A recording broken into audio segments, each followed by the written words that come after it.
emphasize, this is going to be what to do in COUPA. So we're going to be talking about shorts and how to record them in COUPA. Every property at this point, I believe there are different methods for recording shorts on the dock, like where it's recorded, how it's recorded, what's included in that record. And I think that varies property by property. And so this is just going to be how we record it in COUPA. And I will show like a packing slip. We are going to go through the process of like what to do, where to record it, how to record it, where to put notes, that kind of thing. But before we jump into how to record the short, I just want to be very, I kind of want to go over definitions, because I feel like sometimes if the definition of a short is not clear, we can get a little confused about what I mean by short versus what you guys think short is, and vice versa. So our vendors will get a purchase order, and let's say they send 4 of the 5 things, and we get the packing slip or the invoice on the dock, and only 4 things are listed. Is that 5th thing shorted? No. That just hasn't been sent yet. It's either fill or kill and they canceled it, or that it's been back ordered and they're going to send it on a different shipment, or maybe they don't even carry that and they're just not going to send it. Okay. So if the packing slip itself does not have the item even listed on it, that is not what today is for. That is a completely different, all of those other definitions, right? It could be any of those things. What we're focusing on today is when you get a packing slip, when you get an invoice on the dock, and what you physically have in hand is different than what that invoice states that they sent you. Okay, that can happen multiple ways. Okay, it could be a quality issue, right? You get some broccolini and it's moldy and icky and slimy, and you just send it back right there on the dock. That's one reason this would happen.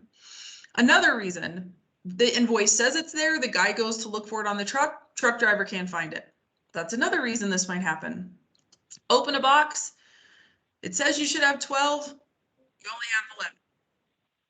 That's a mispick in their warehouse. That happens. Like we all know there's a big element of human error here.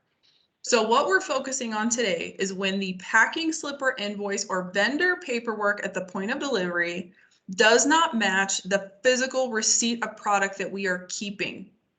Okay, so that is when we need to designate and take this action in COUPA to make sure that the people that are going through invoices and trying to find out if invoices should be paid or shorted or credits are needed have that information readily available, and they don't have to come back to us at the dock and say, hey, what happened with the delivery on Thursday? Why didn't we receive this broccolini?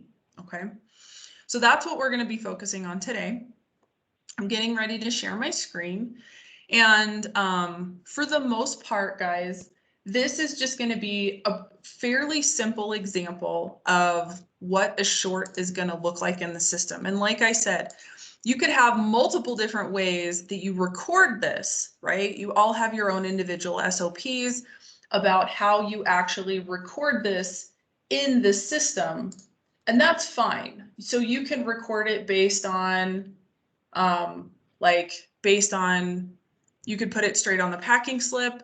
You could have a secondary sheet. I know a lot of us use the short triplicate copies, and that's where we put all our short information, and we have the driver sign. Some of you don't have driver sign, some of you do have driver sign. It's totally up to the individual property how you guys do that in real life. But in COUPA, we all need to be consistent because we share a lot of the same resources in accounts payable, in purchasing, and those are going to be the 2 groups of people that communicate a lot of this to suppliers and work through some of these issues. So when I'm in here, this is everything that I have on my PO that I'm supposed to be getting from the supplier. And this is my packing slip, okay? So it looks like they've sent me 2 things, or it looks like they've sent me 1 thing. So in this example, is this item shorted? Who can help me answer that?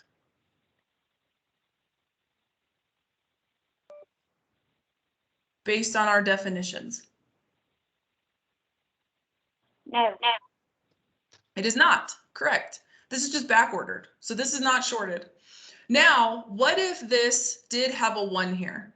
And they had said they shipped both of these should be in my box. I go to open my box, it's missing. One of them is missing. That is a short. Yes, I think I can make it bigger. Is that better? Dana, Jim?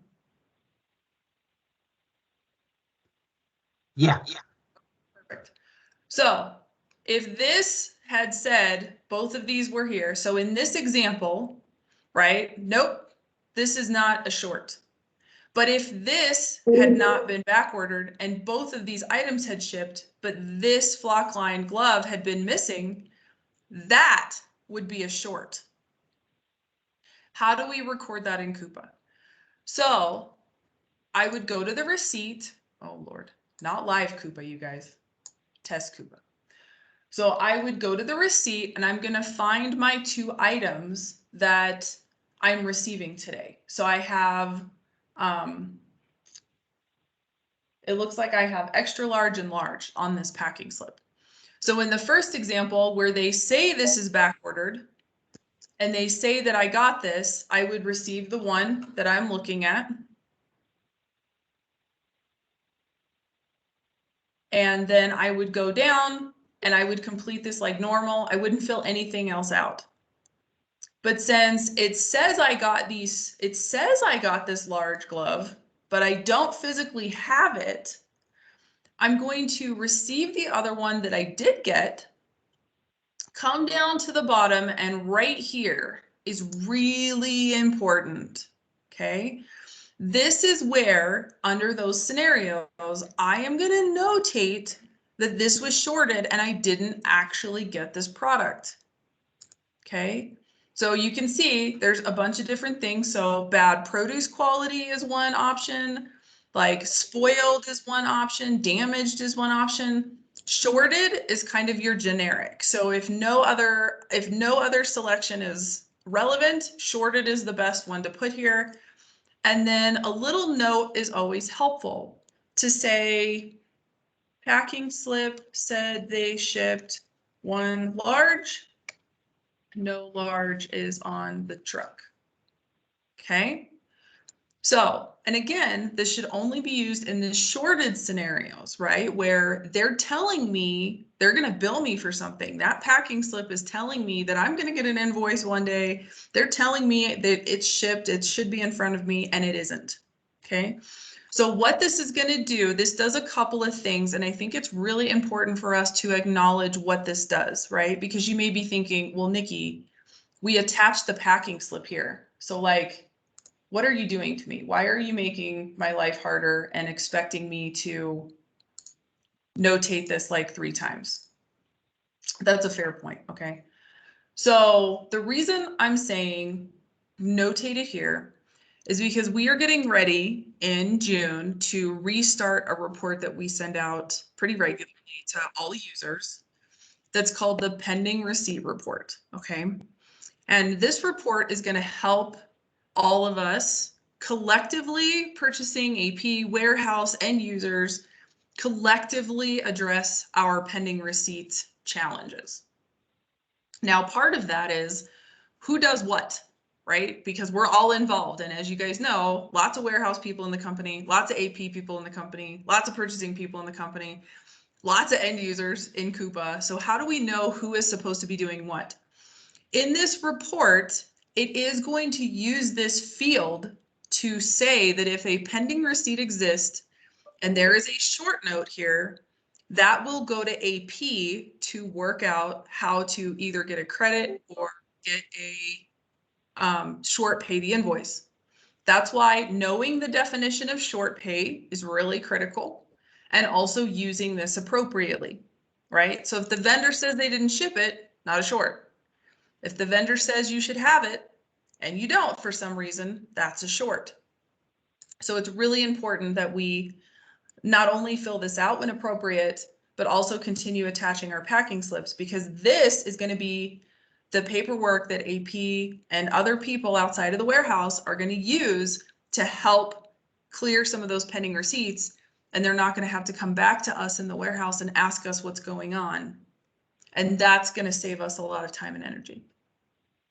So this is how shorts work in COUPA. This is how they should be notated. This is the definition of short when we're talking about it in COUPA as well, and how it kind of works.